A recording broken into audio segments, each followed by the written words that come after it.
या ठिकाणी आदरणीय पवार साहेब चरण वाघमारे साहेबांना आणि सर्वांना मी विनंती करतो की चरण वाघमारे साहेबांच्या बरोबर जे जे कोण आलेले आहेत प्रवेश घेतलेला आहे त्यांनी हात वर करा. तर आपणा सर्वांचं राष्ट्रवादी काँग्रेस पक्षामध्ये स्वागत आहे. आता टेक्निकली सगळ्यांना इथं बोललं तर ते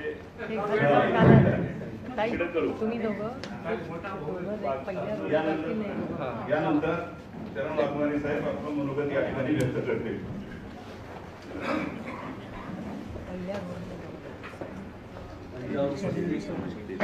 आदरणीय पवार साहेब, आदरणीय जयंत पाटील साहेब, सुप्रियाताई, आदरणीय रवींद्रजी पवार साहेब, विलासजी फडणवीस साहेब आणि आपल्या कार्यक्रमाला उपस्थित झालेले आपल्या भंडारा जिल्ह्यातील सर्व जिल्हा परिषदेचे सभापती, पंचायत समितीचे सभापती, जिल्हा सदस्य, पंचायत समिती सदस्य, नगरसेवक आणि विकास फाउंडेशनचे भंडारा जिल्ह्यातील सर्व तालुका अध्यक्ष, महामंत्री आणि सगळे पदाधिकारी, विधानसभा क्षेत्रातील सर्व क्षेत्र प्रमुख, पंचायत समिती क्षेत्र प्रमुख, कार्यकर्ता, बंधू आणि भगिनी,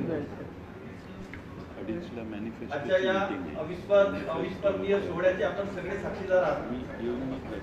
एक गोष्ट आपण लक्षात घेतली पाहिजे, आपल्यापैकी 90% कार्यकर्ते यांनी सतत भारतीय जनता पक्षामध्ये काम केलेलं आहे आणि भारतीय जनता पक्षामध्ये जेव्हा आपला प्रवेश झाला 2010 साली, तेव्हा आपण एक घोषणा देत होतो, जनता के सन्मान में भाजपा मैदान में, अशी आपली घोषणा होती.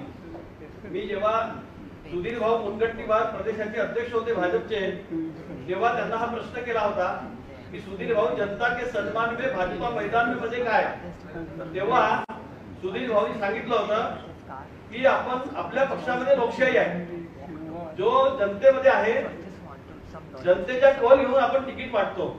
आणि जेव्हा 2019 ला मला असं वाटलं की मी या पक्षाचा आमदार आहे आणि दिल्लीमध्ये किंवा मुंबईत राहून उपयोग होणार नाही, तर 2014 ला मला 73,000 मतदारांनी भाजपच्या सिंबलवर मतदान केलं होतं.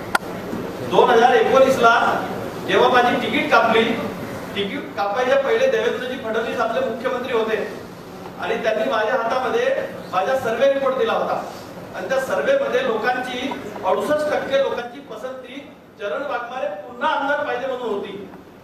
ज्या दिवशी आपली तिकीट कापली त्या दिवशी मला असं वाटलं की भारतीय जनता पक्षाचा नारा बदलला.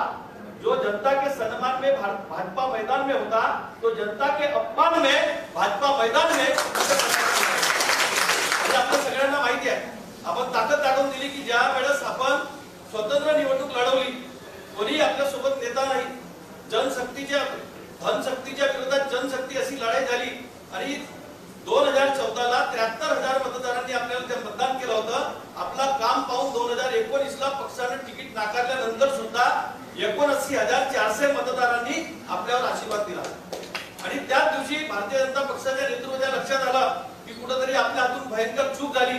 आपल्या सगळ्यांनाच माहिती आहे भंडारा जिल्ह्यामध्ये आणि गोंदिया जिल्ह्यामध्ये आपली उमेदवारी काढल्याबरोबर पूर्ण 6 सीटचं नुकसान झाला आणि भाजपला ते दिवस भोगावे लागले.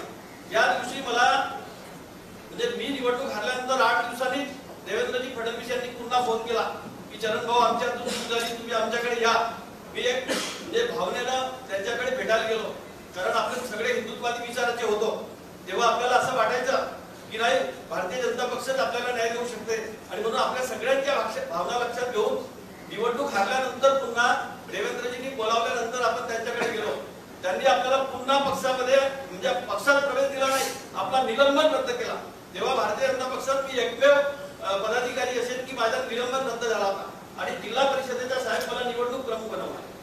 भंडारा जिल्हा परिषदेच्या निवडणूक प्रमुख बनवल्यानंतर तिकीट मला सांगितलं की तुझ्या मतदारसंघात आम्ही कुठेही तुला डावलून आम्ही तिकीट वाटप करणार नाही. पण जिल्हा परिषदेच्या जेव्हा निवडणुकीच्या तिकीट वाटपाचा विषय आला, तेव्हा लोकशाही पद्धतीने तिकीट वाटायचा नाकारून आपल्यावर अन्याय करण्याचा प्रयत्न केला. आपण भांडून आपल्या लोकांना तिकीट मिळवल्या. अनेक पदाधिकारी आपले निवडून आले. तुमसर पंचायत समितीमध्ये आपले 20 पैकी 10 पंचायत समिती मेंबर आले. मोहाडी पंचायत समितीमध्ये 14 पैकी 8 पंचायत समिती सदस्य आपले निवडून आले आणि भंडारा जिल्ह्यात सदस्य तुमसर विधानसभा क्षेत्रातले होते आणि जेव्हा नगरपंचायतीमध्ये भंडारा जिल्ह्यातल्या 5ही नगरपंचायतीमध्ये फक्त तुमसर मोहाडी नगरपंचायतीची सत्ता आमच्या हातात आली. साहेब, आम्ही प्रस्ताव ठेवला की आम्हाला आमचे निर्णय घेऊ द्या आणि आम्ही जिल्हाध्यक्षाच्या उपस्थितीमध्ये निर्णय घेतले. पण भारतीय जनता पक्षाच्या मनात कुठंतरी होतं की चरण वाघमारेला संपवायचं कसा, आणि आमच्यातल्या एका गटाने पुन्हा देवेंद्रजी फडणवीस यांना हाताशी घेऊन माझे माणसं फोडण्याचा प्रयत्न केला आणि मग मी माझी सत्ता बसवण्याचा प्रयत्न केला. तर मी राष्ट्रवादीचा विरोध केला. साहेब, तेव्हा राष्ट्रवादी आपली फुटायची होती, अजित दादा आपल्यातून निघायचे होते. त्यावेळी जिल्हा परिषदेची निवडणूक झाली. मी म्हटलं की आमची ज्यांच्या विरोधात लढाई आहे त्यांच्यासोबत आम्हाला बसायला सांगू नका, आम्हाला आमचे लोकल लेवलवर निर्णय घेऊ द्या, कारण आमच्या जिल्ह्यामध्ये आमचा बहुमत नाही आहे. पण मी राष्ट्रवादीचा विरोध केला म्हणून मी पहिला माणूस असेल की मला भारतीय जनता पक्षाने पुन्हा पक्षातून काढलं. आणि मला अभिमान आहे की साहेब या ठिकाणी जिल्हा परिषदेचे उपाध्यक्ष आहेत माझ्यासोबत, जे भाजपवर 3 वेळा निवडून आले, एकदा अपक्ष आले आणि 2 वेळा भाजपच्या चिन्हावर निवडून आले. यांची बहीण जिल्हा परिषद सदस्य आहे. इथे आमचे जिल्हा परिषदेचे सभापती आहेत शेलोकरजी, हे जिल्हा परिषदेला सभापती आहे साहेब, कृषी आणि पशुसंवर्धन सभापती. मी नानाभाऊ पटोले सोबत मिळून यांना उपाध्यक्ष यांना सभापती बनवलं. आणि आमचे तुमसर पंचायत समितीचे सभापती आहेत नंदू रांगडाले. पवार समाज मोठा समाज आहे, त्या समाजाचे आहेत. हे आमचे बबलू मलेवार पंचायत समितीचे, मोहाडी पंचायत समितीचे उपसभापती आहेत. ते आमचे हिरालालजी नागपूर आहेत, ते आमचे उपसभापती असतात. आणि हे काँग्रेस पक्षाचे आहेत. म्हणजे हे जरी सदस्य झाले, उपसभापती झाले, पण हे आपल्या सोबत सतत आहेत. आणि अनेक पक्षाचे पदाधिकारी, आमचे विकास फाउंडेशनचे सगळे पदाधिकारी, म्हणजे पक्षांनी मी राष्ट्रवादीचा विरोध केला म्हणून मला काढलं ते काढले, यांची सगळी कार्यकर्ते बरखास्त केली. आणि त्या दिवशी सगळे कार्यकर्ते ताकदीनं माझ्या पाठीशी उभे राहिले. गेल्या 2.5 वर्षापासून हे सगळे लोक माझ्यासोबत ताकदीनं उभे आहेत. आणि पूर्ण महाविकास आघाडीची ताकद माझ्या विरोधात लागली, महायुतीची ताकद माझ्या विरोधात लागली.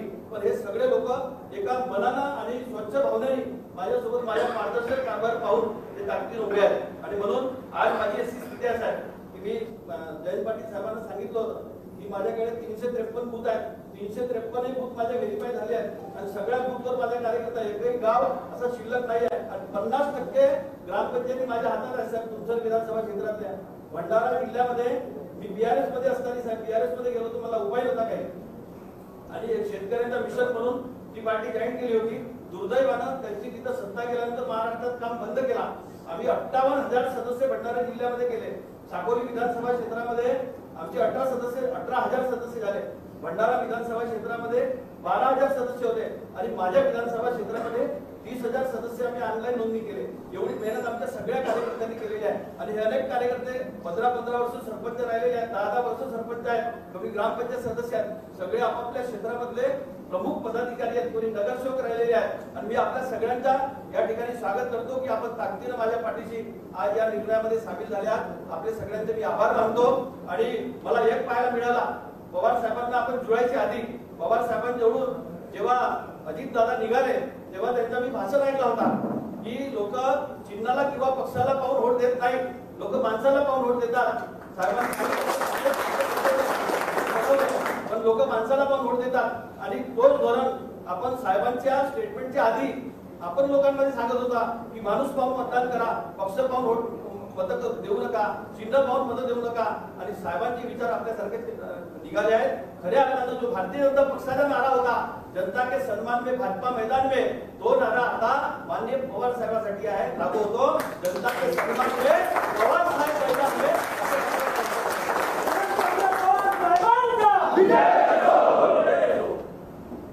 आणि म्हणून आज या अविस्मरणीय सोहळ्याचे आपण सगळे साक्षीदार आहात. माझ्यासमोर मी प्रस्ताव सुरुवातीला ठेवला होता की आपण मतदारसंघात कार्यक्रम घेऊ, पण 2-4 दिवसामध्ये आचारसंहिता लागल्यानंतर आपण सगळे बिझी झालो असतो कार्यक्रम घेण्यासाठी. मला असं वाटतं की आपल्या सगळ्यांच्या समोर साहेबांना मागणी करतो की जेव्हा निवडणुकीची आपली तयारी सुरू होईल तेव्हा प्रचाराच्या दरम्यान साहेबांनी जर सभा दिली तर भव्य दिव्य आपली ताकद साहेबांच्या समोर निघत.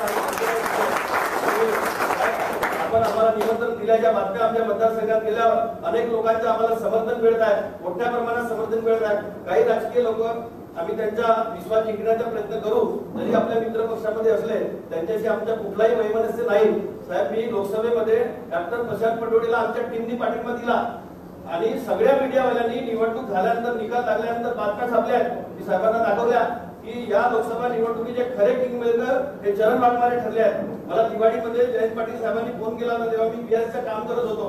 साहेबांनी सांगितलं होतं की तुम्ही पक्षामध्ये येत असाल तर आम्ही लोकसभेची जागा काँग्रेसला सोडत नाही हे साहेब बोलले होते मला.